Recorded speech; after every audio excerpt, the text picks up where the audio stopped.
جاتا ہے، یہ پرسپشن ہے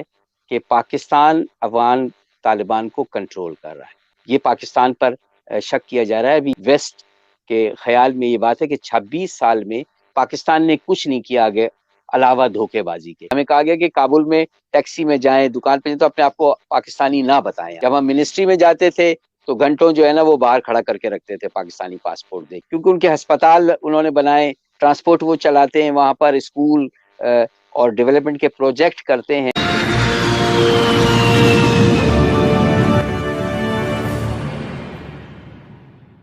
جو ہے یہاں پر کتنی بڑی تعداد میں موجود ہیں وہ، اور بہت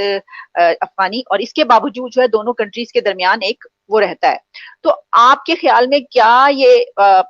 آسان ہے یہ کرنا، اس گیپ کو فل کرنا؟ دیکھیں، ایک تو یہ ہے کہ میں آپ کو ایک بات بتاؤں کہ ویسٹ میں بنیادی طور پر یہ تصور پایا جاتا ہے، یہ پرسپشن ہے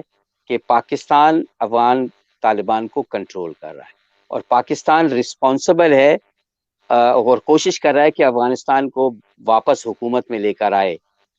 کابل میں۔ یہ پاکستان پر شک کیا جا رہا ہے۔ ابھی ایک امریکن اہلکار نے وائس آف امریکہ کو انٹرویو دیتے ہوئے ایگزیکٹلی بات کی، اور اب ویسٹ سمجھتا ہے، ویسٹ کے خیال میں یہ بات ہے کہ 26 سال میں پاکستان نے کچھ نہیں کیا آگے علاوہ دھوکے بازی کے۔ انہوں نے جو اقدامات ان کو کرنے کے لیے کہے، انہوں نے چھوٹے موٹے اقدامات کیے اور پروٹیکٹ کیا ہے طالبان کو کوئٹہ شورا کی صورت میں، اور ان کی سینکچریز وہ شروع سے، آپ کو پتہ ہے یہ آج کی بات نہیں ہے، بلکہ میڈلن آل برائٹ جب تھی تو اس نے کہا تھا کہ پاکستان جو ہے دنیا کا آدھا درد سر ہے۔ پھر اس کے بعد ریپیٹڈلی جو لوگ بھی آئے انہوں نے کہا کہ پاکستان کے علاقوں میں سینکچریز ہیں، پناہ گاہیں ہیں طالبان کی۔ اس لیے بہت سارے افغان کمانڈر پاکستان میں انہوں نے ڈرون سے مارے بھی، اور بہت سارے لوگوں کو انہوں نے، پاکستانی طالبان کو بھی، کیونکہ وہ تو امریکہ تو شروع سے کلیئر ہے کہ پاکستانی اور افغان طالبان دو اینٹیٹیز نہیں ہیں بلکہ ایک اینٹیٹی ہے، اور پاکستانی طالبان کو پاکستانی فوج بھی ان سے لڑتی تھی تو وہ ایک سیپریٹ الگ کر کے رکھتی تھی، لیکن اب پاکستان میں بھی یہ بات عیاں ہو گئی ہے کہ افغان اور پاکستانی طالبان ایک ہی اینٹیٹی ہیں بیسک۔ اس طرح اس کو کابل کو ربل بنا دیا، پھر افغانستان یہاں سے پاکستان سے جو ہے وہ افغانستان طالبان بنائے گئے، وہ وہاں گئے، انہوں نے جنگ کی۔ پھر ایک بہت بڑا سٹیک ہولڈر جو ہے وہ انڈیا نظر آ رہا ہے اس وقت۔ انڈیا ظاہر ہے کہ انہوں نے جس طریقے سے وہاں پر سپینڈ کیا انفراسٹرکچر پہ اور جو کچھ بنا وہاں پر، ڈیفینیٹلی انڈیا نے 3 ارب ڈالر کی انویسٹمنٹ کی ہے،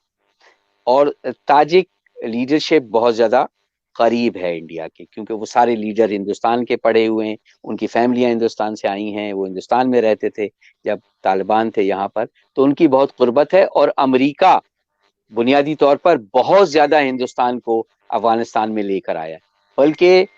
انہوں نے بہت ساری جگہ پر انڈینز کو ایکسیس دیا،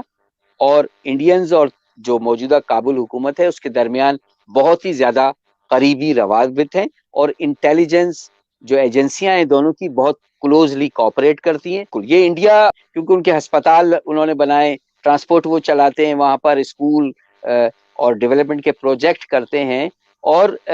میں آپ کو بتاؤں کہ نہ صرف یہ کہ بلکہ جو پاکستانی وہاں پر کام کرتے رہے ہیں کرسچن ایڈ کے ساتھ، دوسری ایجنسیوں کے ساتھ، ان کو بھی جو ہے وہ خاصی مشکلات کا سامنا رہا ہے۔ اور مجھے یہ اس لیے بھی پتا ہے کہ میں نے ایک انٹرویو کیا تھا یہاں امریکن ایمبیسیڈر ٹو نیٹو کو 3 سال پہلے، تو انہوں نے باقاعدہ میرے سامنے تقریر فرمائی ہندوستان کی حمایت میں کہ اس کا بہت پیوٹل رول ہے، وہ بہت ڈیولپمنٹ کر رہا ہے، اور یہ ٹرمپ کے زمانے میں جب جو ہے وہ ٹریلسن وزیر خارجہ تھے امریکہ کے، اس وقت کی میں آپ کو بات کر رہا ہوں۔ تو دیٹ از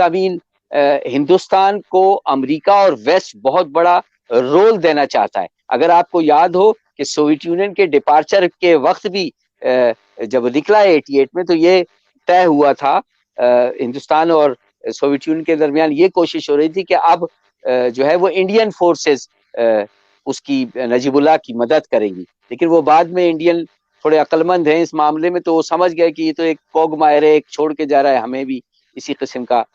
مصیبت کا سامنا کرنا پڑے گا افغانستان میں۔ تو ہندوستان کا رول مغرب کے ساتھ وہاں ہے. ایز لانگ ایز مغرب وہاں ٹھہرتا ہے تو ظاہر ہے کہ انڈین رول ہے, لیکن اس کے بعد ان کے لیے بہت مشکل ہو جائے گی. ابھی بھی وہ افغان فورسز کی ٹریننگ میں بھی ہیں, حالانکہ پاکستان نے بھی آفر کی ہے ٹریننگ کی افغان فورسز کی. امریکہ کو کہا ہے کہ ہم بھی ٹریننگ جو ہے یہ Afghan defence and security forces ہے اس کو ANDSF کو ہم دینے کے لیے تیار ہیں ٹریننگ, لیکن انہوں نے اس کو قبول نہیں کیا, بلکہ ہندوستانی وہاں ٹریننگ دیتے ہیں. تو ظاہر ہے ہندوستان کی جاسوسی کا پاکستان کے خلاف وہ بہت بڑا اڈا ہے. پاکستان سے 6 گنا زیادہ بڑا ملک ہے اور اس کا ایک فیوچر ہے. سیکیورٹی کونسل میں بھی انہوں نے درخواست دی ہوئی ہے ممبرشپ کے لیے. ان کا جو گلوبل ایجنڈا ہے, ان کا جو کلچرل ایجنڈا ہے, ہم نسبتاً ایک چھوٹا ملک ہیں.